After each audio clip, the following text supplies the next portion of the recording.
नमस्कार, future express में आप सभी का स्वागत है। मैं हूं वीरेंद्र कुमार और इंडस्ट्रीज पे निफ्टी और निफ्टी बैंक पर आपकी सेकंड हाफ के लिए यानी 12 बजे से लेकर 3:30 तक क्या अप्रोच हो बातचीत करेंगे इस कार्यक्रम में।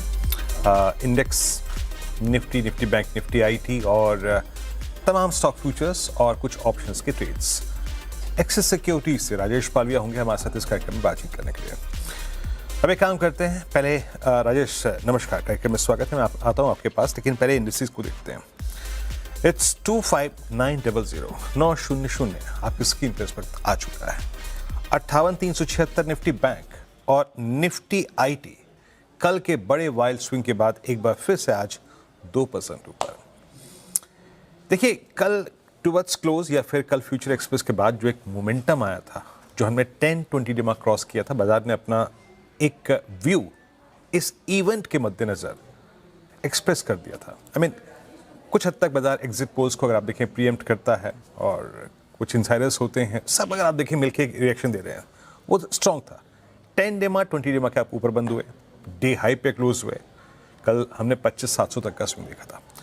आज गैप अप था, एक सब्सटेंशियल गैप अप था। उसके बावजूद मैंने सुबह आपको बात याद होगी, बात कही थी मैंने कि दीज स्टैट्स जो हमें कल क्लोजिंग बेसिस पे मिले थे, it holds potential of 25,900 on the higher side.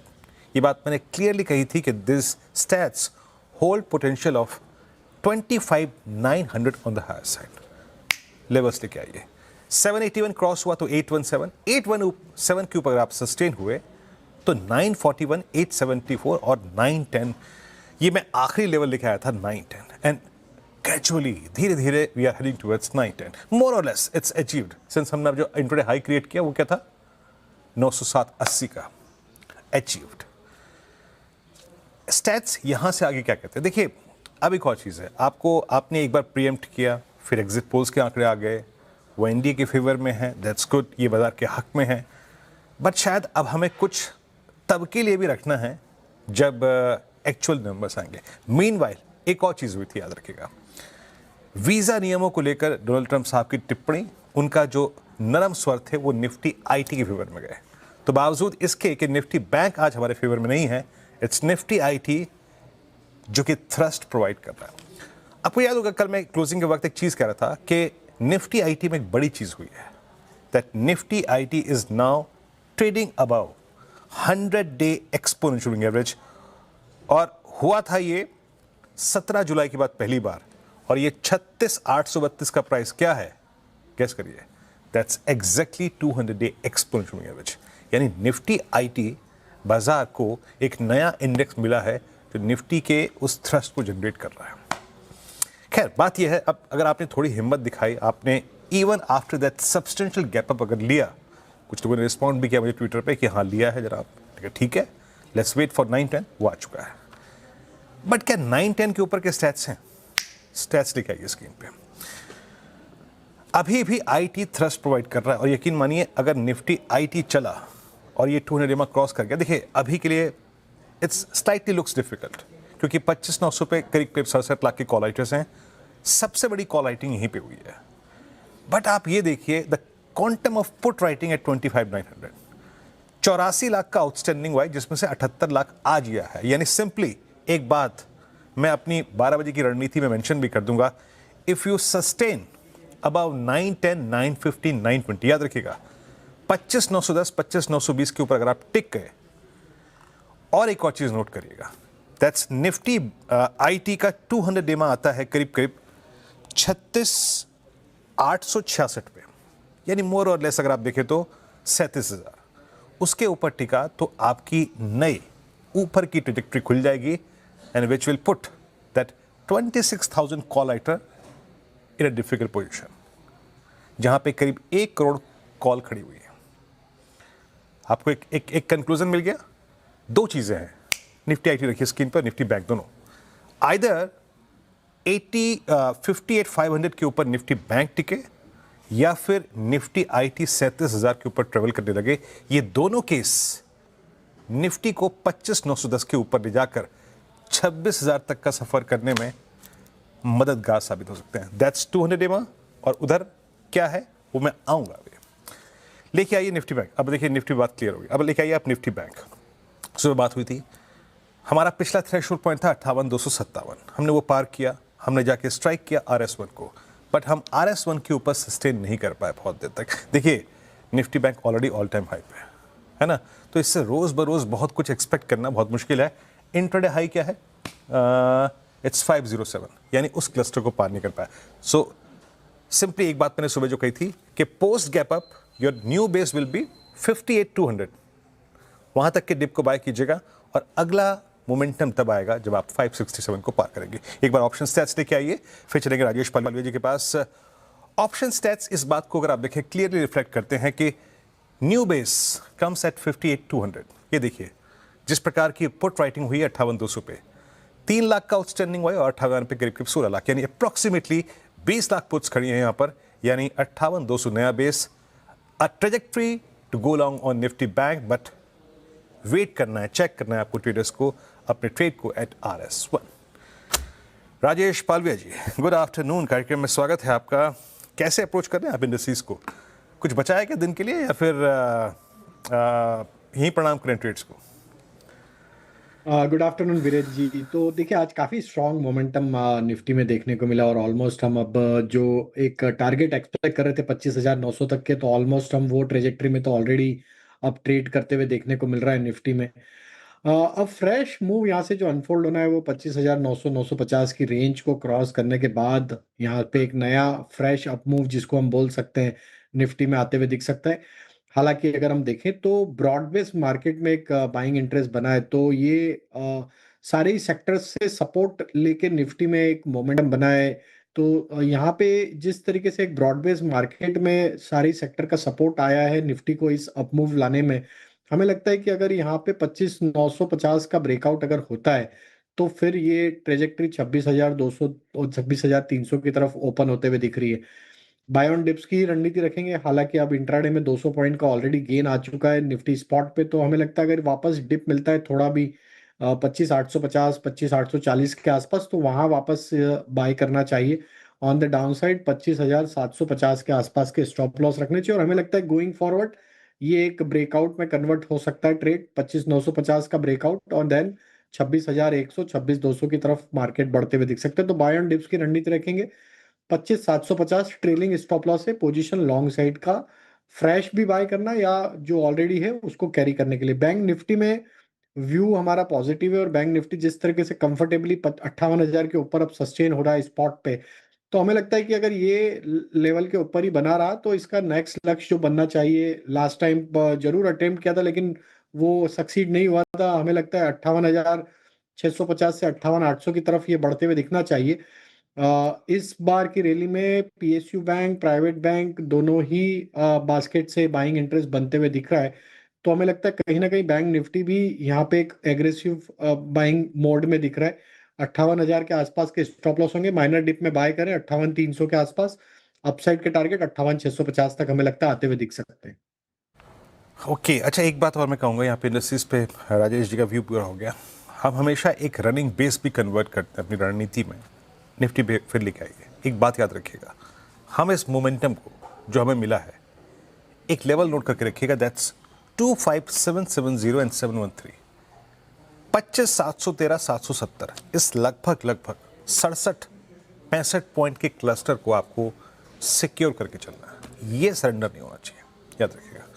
अब आते हैं ट्रेड्स पर। राजेश जी, आपके 3 कन्विक्शन आइडियाज इस वक्त के। तो विनेश जी, पहला स्टॉक बैंकिंग स्पेस से ही, उसमें इंडसइंड बैंक हमें पसंद आ रहा है। स्टॉक में एक बड़े करेक्शन के बाद स्टॉक में अब यहाँ पे एक बॉटमिंग आउट होने के साइन आते हुए दिख रहे हैं, और स्टॉक में जिस तरीके से पिछले 2-3 हफ्तों में लोअर साइड से बाइंग इंटरेस्ट बना है, इंडसइंड बैंक हमें पसंद आ रहा है। अपसाइड के टारगेट इसके एक्सपेक्ट कर रहे हैं हम यहाँ पे करीब 880 से लेकर 890 की तरफ। On the down side stop loss रखना होगा करीब 845 के आसपास। दूसरा स्टॉक जो हमें पसंद आ रहा है वो है कैपिटल मार्केट रिलेटेड थीम से। हमने देखा काफी स्टॉक्स में एक अच्छा मोमेंटम बना है, तो यहाँ पे हमें लगता है CDSL एक अच्छे ब्रेकआउट की तैयारी करते हुए दिख रहा है। CDSL पे फोकस रखा जा सकता है। CDSL में हमें लगता है जो टारगेट बन सकते हैं वो करीब 1720 से लेकर 1730 की तरफ बढ़ते हुए दिख सकता है। तो यहाँ बाय करने की सलाह है। On the down side stop loss जो रखना होगा वो करीब होगा 1625 के आसपास। और तीसरा स्टॉक जो पसंद आ रहा है वो है परसिस्टेंट। ये स्टॉक में जिस तरीके से अब अपनी प्रीवियस स्विंग हाई को निगोशिएट करते हुए दिख रहा है, जो कि बने थे करीब जून में, तो हमें लगता है कि एक अच्छे ब्रेकआउट की यहाँ पे तैयारी होते हुए दिख रही। पूरी बास्केट में बाइंग इंटरेस्ट बनते हुए दिखा है। ड्यूरिंग द वीक देखें तो एक अच्छा कैंडल यहाँ पे, स्ट्रॉन्ग कैंडल फॉर्मेशन के साइन यहाँ पे बनते हुए दिख रहे हैं। तो परसिस्टेंट के टारगेट हम एक्सपेक्ट कर रहे हैं 6260 से लेके 6300 की तरफ। On the down side stop loss जो सजेस्ट करेंगे वो होगा करीब 6090 के आसपास। ओके, 3 ट्रेड्स भी हो गए यहाँ पे। हमने इंडस्ट्रीज पे चर्चा कर ली, 9-10 का टारगेट उसको भी फुलफिल होते हुए देखा, और हमने स्टॉक्स पे भी चर्चा कर ली। एक बार राइट्स लेके आइए, और Q2 के नंबर्स आए, नंबर्स स्ट्रॉन्ग थे, स्टॉक में आई थिंक डायरेक्शन भी है। बाकी रेलवे स्टॉक से थोड़ा सा ठंडे से फेस से गुजर रहे हैं, that's something different, but numbers अच्छे हैं। इन्हीं नंबर पे बातचीत करने के लिए श्री राहुल मित्तल साहब, CMD राइट्स के, हमारे साथ कुछ देर में इस गुफ्तगू में जुड़ेंगे। नंबर से बातचीत करने के लिए हाजिर होते हैं छोटा सा ब्रेक लेकर। और नंबर्स अच्छे हैं सर आपके इस क्वार्टर के, और मैं जरा दर्शकों को थोड़ा सा नंबर से अवगत करा देता हूँ। नेट प्रॉफिट, शुद्ध मुनाफा जो है यहाँ पे इस बार का करीब करीब 34% बढ़कर 98.2 करोड़ रुपए रहा। रेवेन्यू मोर और लेस फ्लैट रहे, 1.4% बढ़ के करीब करीब 550 करोड़ के आसपास। और मार्जिन्स इस बार आपके स्ट्रॉन्ग रहे, 23.6%। राहुल जी, थोड़ा सा जानना चाहूँगा कि ये ग्रोथ एंड स्पेशली जो बॉटम लाइन में आपके एक एक्सपेंशन है, ये कहाँ से आया? आई मीन मोटे तौर पे आपकी जो 2 प्रमुख डिविजन्स हैं, आई मीन जिसमें आप काम करते हैं, किसने डिलीवर किया? की ग्रोथ ड्राइवर्स क्या हैं इस बार के? जी नमस्कार। देखिए, आपने सही कहा। ऑल्दो रेवेन्यू मोर और लेस फ्लैट है, करीब 1.5% की ग्रोथ है, परंतु बॉटम लाइन में एंड मार्जिन में सब्सटैंशियल ग्रोथ है। जो हमारा टर्न की सेगमेंट है, हमारा करीब 2/3 से ज्यादा ऑर्डर बुक टर्न की वाला जो है 4000 करोड़, उसका 2/3 से करीब ऑर्डर बुक हमारा बहुत यंग है, करीब 8-10 महीने पुराना है। तो वो अभी एग्जीक्यूशन स्टेज आने में और 4-6 महीने लगेंगे। तो टर्न की सेगमेंट से अगर आप YOY कंपेयर करें, करीब 90 करोड़ का हिट है। परंतु इस 90 करोड़ का हिट, क्योंकि टर्न की में मार्जिन कम होता है, उसका इंपैक्ट प्रॉफिट में करीब 1-2 करोड़ का ही पड़ा है। हमने बहुत इसको फोर्सी करते हुए हमने इंक्रीज्ड फोकस हमारे कंसल्टेंसी और एक्सपोर्ट ऑफ रोलिंग स्टॉक में हमने फोकस किया, और टोटल ये दोनों सेगमेंट मिला के हमने अप्रोक्सीमेटली 90 करोड़ में गुड कर लिया। बट क्योंकि ये दोनों सेगमेंट हाई मार्जिन होते हैं, तो इन दोनों सेगमेंट से प्रॉफिट मार्जिन ज्यादा आए और बॉटम लाइन ज्यादा आया, तो आपको इसलिए ग्रोथ बॉटम लाइन और मार्जिन में दिख रहा है। Okay, what about the leasing segment sir, वो कैसा कर रहा है? आई मीन उसमें मार्जिन्स कैसे हैं आपके इस वक्त, और यहाँ आगे का फ्यूचर आउटलुक क्या है आपका? जो हमारा टर्न की है उसके मार्जिन्स करीब 1-2% रहते हैं, और कंसल्टेंसी और एक्सपोर्ट में मार्जिन्स दोनों ब्लेंडेड मार्जिन्स करीब 20 से 30% के रेंज में रहते हैं। तो हमारा जो कंसल्टेंसी का ग्रोथ है वो क्वार्टर एंड सीक्वेंशियली करीब 10 से 12% रहा, ये हम मेंटेन करेंगे। एक्सपोर्ट में हमारी बहुत गैप के बाद अब फर्स्ट टाइम बुकिंग शुरू हो गई, क्योंकि एक्सपोर्ट लोकोमोटिव होना शुरू हो गए। ये हम बरकरार हर क्वार्टर में मेंटेन करते रहेंगे। और टर्न की सेगमेंट, जो मैंने कहा यंग ऑर्डर्स हैं, जिनका एग्जीक्यूशन अब 1 से 2 क्वार्टर में ग्राउंड लेवल पे होने लगेगा, उसका रेवेन्यू फर्दर अब कंट्रीब्यूट करने लगेगा। ओके, अच्छा, मैं एक और चीज़ देख रहा था राहुल जी कि आपका ना ऑर्डर इंटेक बहुत स्ट्रॉन्ग है। आई मीन Q2 में secured more than I think 150 new orders and outstanding order of I think 9100 crore. इसका एग्जीक्यूशन टाइम क्या है सर एग्जैक्टली? क्योंकि आज की तारीख में हम कभी भी किसी कंपनी का जब एनालिसिस करते हैं तो उसका एग्जीक्यूशन बहुत मायने रखता है। इसमें से कितना एग्जीक्यूट कितने समय अवधि में करेंगे आप, और by the end of this fiscal ये आउटस्टैंडिंग ऑर्डर बुक कितनी पहुंच जाएगी अप्रॉक्सीमेटली, आपका अंदाजा क्या है? जी देखिए, 9,090 करोड़ में करीब 4,000 करोड़ टर्नकी का है। जो कोई भी एक सेगमेंट इंफ्रास्ट्रक्चर का जो एक कोई इंफ्रास्ट्रक्चर होता है, वो 3 से 4 साल लगता है। और जैसे मैंने कहा, bulk of it, about 70% of this order हमने बहुत एग्रेसिवली पिछले 1 साल में लिए हैं। So these are about 8 to 10 months old, so they have a balance. अब करीब अभी 2 से 3 साल और है। एक्सपोर्ट के हमारी बुकिंग शुरू हो गई है। एक्सपोर्ट का नॉर्मल लाइफ स्पैन करीब 1.5 से 2 साल रहता है। तो जो एग्जिस्टिंग ऑर्डर बुक है, वो मैक्सिमम करीब 1 से 1.5 साल में, और हम कोशिश करेंगे उसको एग्जीक्यूट करने की। बट पैरेलली हम हर क्वार्टर में एक फ्रेश एक्सपोर्ट ऑर्डर लेते आ रहे हैं। इस क्वार्टर में भी हमने एक फ्रेश ऑर्डर 160 करोड़ का लिया। जहां तक कंसल्टेंसी सेगमेंट है, उसके ऑर्डर बुक का टाइमलाइन बहुत वेरी करता है। कुछ करीब 3 से 6 महीने के होते हैं, जो प्योर कंसल्टेंसी रिपोर्ट्स होते हैं, और कुछ लॉन्गर टाइम स्पैन के होते हैं, 3 से 4 साल के, जो रिलेटेड होते हैं to the completion of the infrastructure project. So by and large अगर आप देखें, एट वन एंड एक्सट्रीम है turnkey project which is about 3 to 4 years, और एक्सपोर्ट इज अबाउट 2 से 2.5 साल, एंड कंसल्टेंसी वेरिंग बिटवीन दोनों एक्सट्रीम के।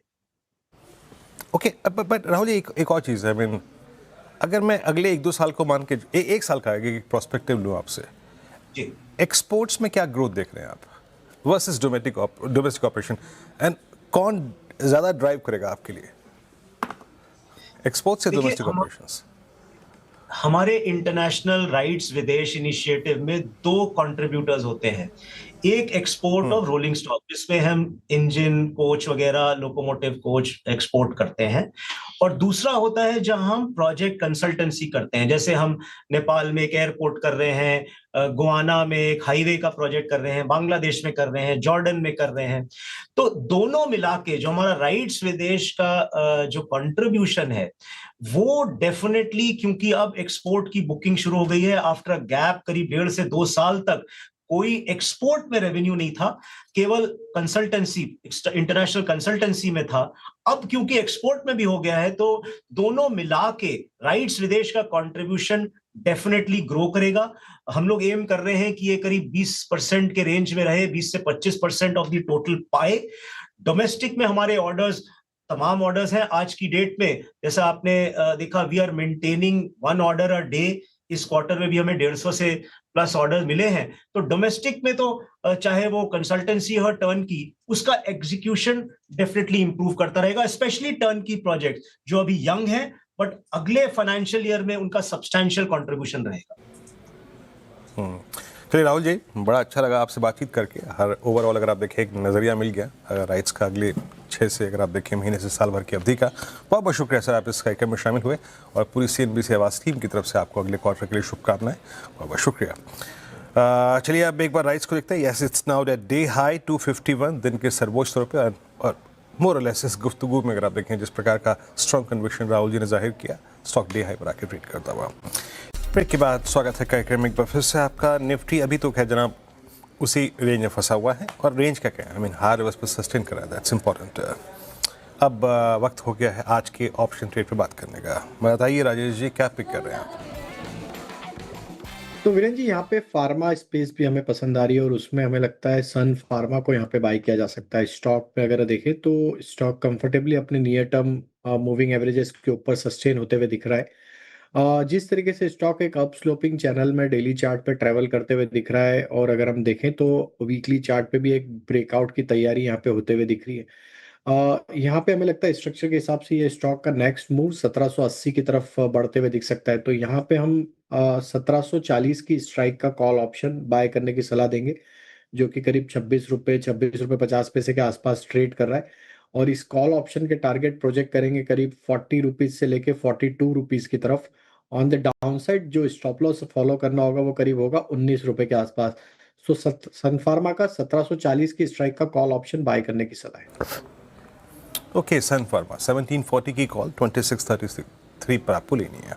राजेश जी, बहुत बहुत शुक्रिया, आप इस कार्यक्रम में शामिल हुए। सभी स्टॉक्स और इंडेक्सेस पर आपने राय रखी अपनी। फिलहाल इस कार्यक्रम में एक ब्रेक का वक्त है, और आपसे अगली मुलाकात जो होगी वो होगी 2 बजे कमाई का अड्डा में। तब तक के लिए नमस्कार।